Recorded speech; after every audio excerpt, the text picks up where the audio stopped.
C'est une très large question, qui touche à beaucoup de points essentiels. Effectivement, le monde est devant un défi majeur. Et il est travaillé de l'intérieur par ces nouveautés. Qu'est-ce que je veux dire par là? La révolution informationnelle met en son cœur l'information, le développement des capacités humaines. Ce n'est pas ce que nous avons hérité de notre économie et de notre société. Notre économie, elle est basée pour accompagner la révolution industrielle. C'est ce qu'on appelle le capitalisme. Qu'est-ce que c'est la révolution industrielle? La révolution industrielle, c'est remplacer la main de l'homme qui manie l'outil, par exemple une main qui utilise un marteau, par une machine-outil. Donc une machine qui va utiliser 10, 20 marteaux. Ça, c'est le début de la machine-outil. Après, il y a des machines-outils très compliquées. Donc on remplace la force motrice de l'être humain et de sa main par une machine. Ça, c'est la révolution industrielle. Et on systématise et on développe. Et par essai-erreur, la société, progressivement, à travers des crises, a trouvé et a développé ce système capitaliste très complexe et élaboré, en tout cas dans nos pays, France, États-Unis, Allemagne, et plus rude et plus grossier dans les pays sous-développés, et avec le rétablissement et la restauration en Russie, c'est encore une autre affaire. Hein, à un moment, on parlait de Jurassic Park capitalisme en Russie. Mon ami Bouzgalin disait ça. У нас Jurassic Park capitalism в России, on сказал. Donc, nous avons ce système qui s'est développé pour protéger et pour favoriser le développement des machines, parce que c'est le développement des machines qui va permettre l'efficacité. On remplace les hommes par des machines-outils, mais comme on fait ça, on développe beaucoup mieux, et finalement, on arrive quand même à développer les hommes, et la société est énormément développée avec le marché, la libération des êtres humains, etc. On fait un marché du travail, on fait un marché des produits, on fait un marché financier, on fait un marché international, 4 marchés. Bon. Ça, c'est ce dont on a hérité. Et pour ça, donc, on a protégé le capital, développé le capital, et les capitalistes, finalement, c'est ceux qui sont intéressés au développement du capital. On a trouvé cette catégorie, par essai-erreur, ce n'est pas quelqu'un qui a eu l'idée, mais progressivement, ils sont intéressés par le profit à développer le capital. Et qu'est-ce que c'est le profit? C'est de l'argent pour l'accumulation du capital. Et qu'est-ce que c'est le capital? C'est une façon de prendre les machines, ça ne se réduit pas aux machines. Sinon, on croit qu'on ne peut jamais dépasser le capitalisme et le capital. Il y aura toujours des machines. En tout cas très longtemps, des moyens matériels de production, il y en aura toujours. Le capital, c'est quoi? C'est une façon de dire, une machine se réduit à de la valeur, et j'en veux plus de valeur. Ça, c'est le capital. Marx a expliqué ça. C'est-à-dire, c'est une valeur qui veut plus de valeur. C'est ça le capital. Je réduis la machine à ça. C'est le profit, et le profit de tout. Par exemple, ma maison, ce n'est pas forcément du capital si je ne cherche pas à profiter en faisant de l'argent avec ma maison. Ma maison, c'est du capital si je cherche à la rentabiliser. Voilà, c'est ça. Donc, nous avons cette société, et l'information, ça ne marche pas comme ça. La révolution informationnelle, ça ne marche pas comme ça. Parce qu'au cœur de la révolution informationnelle, il y a l'information, pas seulement les algorithmes, mais vraiment l'information elle-même. L'information, c'est quoi? C'est par exemple la formule chimique d'un médicament. C'est effectivement l'algorithme ou tout le programme informatique pour manier une machine. Mais l'information pour fabriquer par exemple de l'aspirine ou du paracétamol, ça se partage. Je donne cette information aux gens qui m'écoutent, ils l'ont et je l'ai encore. Alors que si je vous donnais, moi, mon téléphone portable, un moyen d'utilisation, je ne l'ai plus. Il faut que je le reproduise. Donc ça coûte cher dans le capitalisme de donner quelque chose. L'information, si je vous la partage, je l'ai encore, ça ne me coûte pas du tout la même chose. Si je suis une entreprise de pharmacie, mon information, elle est partagée immédiatement dans toutes mes filiales. Et c'est comme un coût fixe qui est divisé. Donc une efficacité énorme pour le partage. Alors que la machine, pour produire le paracétamol ou le doliprane, elle va être dans un endroit et pas dans un autre, il faut que je la paye 2 fois. Donc on a cette nouvelle économie qui monte. Et elle pousse une nouvelle culture, elle appelle une nouvelle culture, même si elle est récupérée dans le capitalisme, elle appelle en réalité une nouvelle culture de partage et de développement des capacités humaines, de développement des connaissances, de l'information, et même des échanges, parce que l'information se développe avec de l'information. Plus d'informations fait plus d'informations, c'est comme ça que ça marche. Donc cette nouvelle culture qui rencontre en réalité l'ancienne culture, et pas seulement dans le domaine prétendument abstrait de la culture, mais avec des règles précises qui sont « c'est pas rentable, je jette », vous êtes dans la misère, vous êtes au chômage, vous n'êtes pas rentable, je ne développe pas le pays, et tant pis pour vous, vous crèverez sur place. C'est ça en réalité, il y a des règles très précises qui détruisent, qui tuent ou qui polluent. C'est pas rentable, tant pis, je ne fais pas un truc qui émet pas du CO2. C'est pas rentable, je ne change pas ma production et on va polluer et on va détruire la planète. Et mettre en cause le climat et l'ensemble de l'humanité. Et on le voit avec cette question du capital financier qui domine l'ensemble en réalité. L'énorme enjeu finalement, c'est celui du capital financier, qui est un ennemi commun à l'ensemble de l'humanité et à chaque pays. Alors on essaie de trouver d'autres ennemis, on joue avec le nationalisme et le populisme pour cacher cette question du capital financier. Parce que ce capital financier, il est vraiment opposé à ces nouveaux buts. Parce qu'il cherche son accumulation, premièrement, il cherche à baisser le coût du travail, c'est pas rentable, vous ne faites pas les 15%, tant pis. Et puis, deuxièmement, il cherche l'accumulation plus de capital, alors qu'on est plutôt dans le développement des ressources, le développement des capacités humaines. Donc vraiment, il s'oppose à cette nouvelle société et nouvelle économie qui veut naître et qu'on n'arrive pas à faire advenir parce qu'il y a des pouvoirs précis. Il y a des gens intéressés, il y a des intérêts précis, privés et particuliers avec le capital financier. Voilà. Donc, c'est une question majeure. Comment changer ça ? Il y a d'abord les briques fondamentales, c'est les entreprises. C'est la production d'autres règles et critères de gestion pour les entreprises.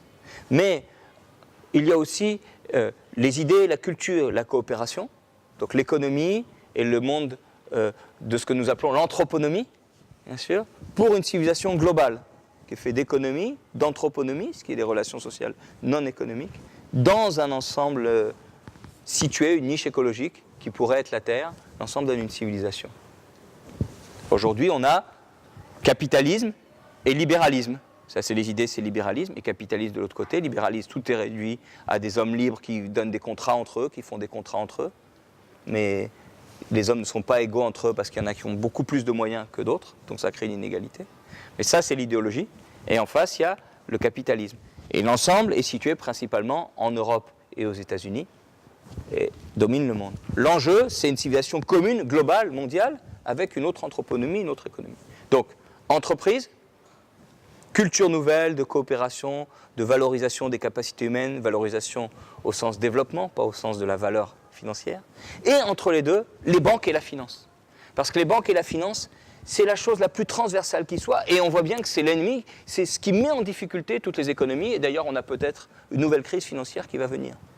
Donc, dans les entreprises, de nouveaux critères de gestion où on développe la valeur ajoutée et pas seulement le profit, au contraire, la valeur ajoutée plutôt que le profit, où on économise le capital, où on économise sur les pollutions. Et parce que l'entreprise, c'est la brique élémentaire de base. Et pour ça, bien sûr, on ne peut pas jeter l'État et l'aspect public, mais l'État doit venir aider et appuyer l'intervention des travailleurs et des populations, des gens, pour de nouveaux critères, avec des droits nouveaux, des pouvoirs nouveaux. On a écrit, même en France, sur la base de ces théories, un projet de loi qui est déposé par des députés communistes, avec ces éléments-là, graduels, mais très radical.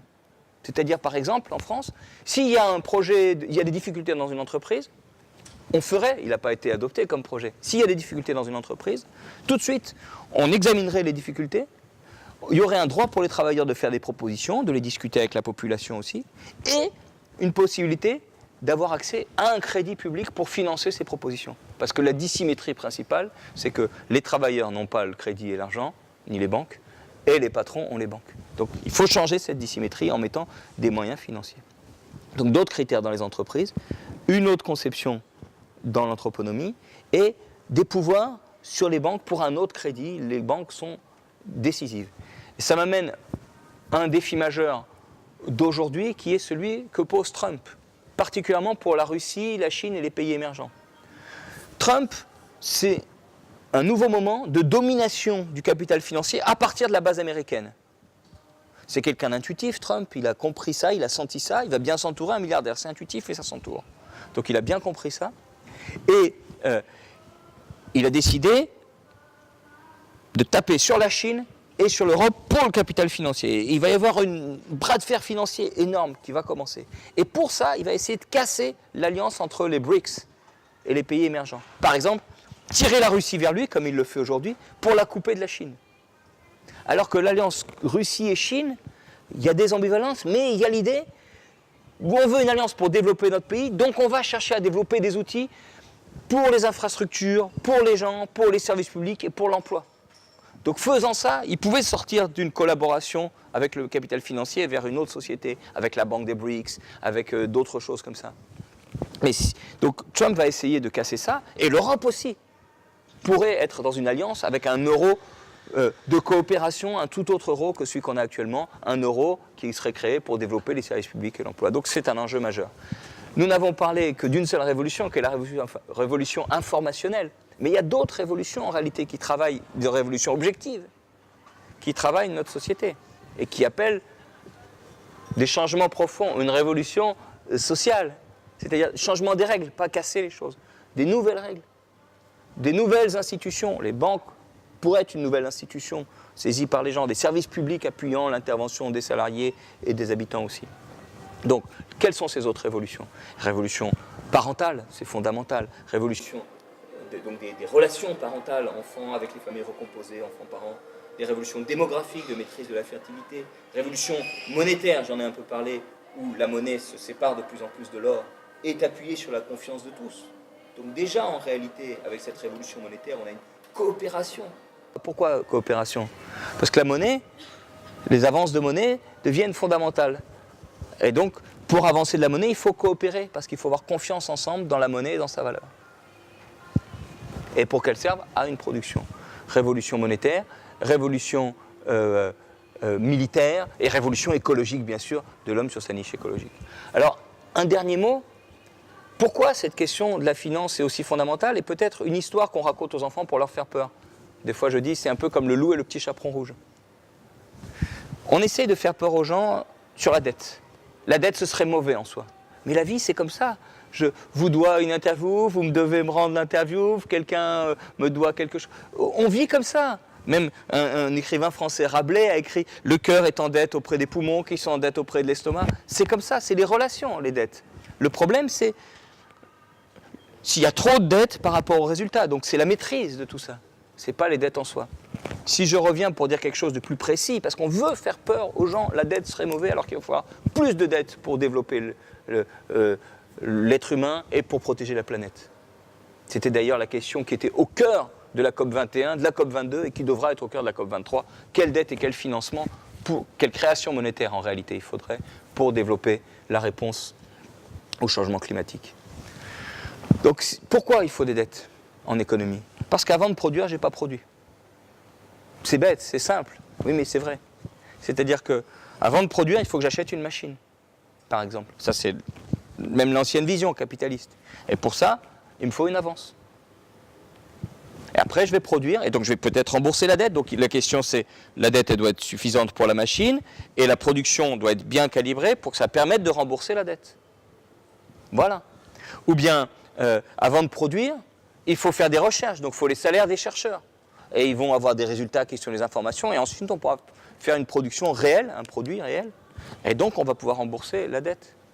Mais j'ai besoin de ces avances. La dette, c'est des avances pour faire quelque chose.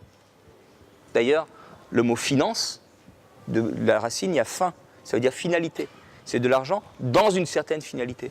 Et donc l'enjeu de civilisation pour l'être humain aujourd'hui, c'est maîtriser ce qu'il a créé, cette finance globale, cette monnaie qui est un petit peu abstraite, pour des bonnes finalités et pour que ça marche. Et d'ailleurs, la dernière chose qu'on pourrait dire, c'est qu'avant de produire, j'ai même besoin de former des gens, donc j'ai besoin de services publics. Donc il faut financer les services publics. La question, c'est est-ce qu'on arrive effectivement à avoir une production suffisante pour les rembourser. Et c'est un enjeu majeur, on l'a vu pour l'écologie, et c'est un enjeu aussi, je dirais presque international et même de classe, en fait. Chaque année, il y a une assemblée générale du FMI. Le FMI, on peut le voir comme le club des amis du capital financier. Malheureusement, c'est les gouvernements qui agissent dans ce club, ou heureusement, parce que les gouvernements, c'est le bien public. Mais c'est eux qui sont dedans, les gouvernements.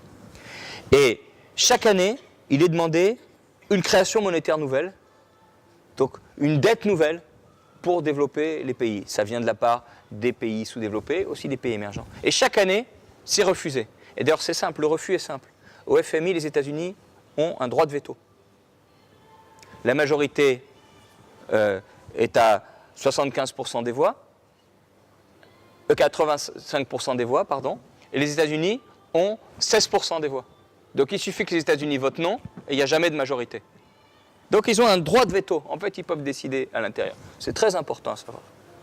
Mais aussi, par exemple, les droits de vote de la Chine, qui est énorme, c'est autant que les droits de vote de la Belgique, dans le FMI.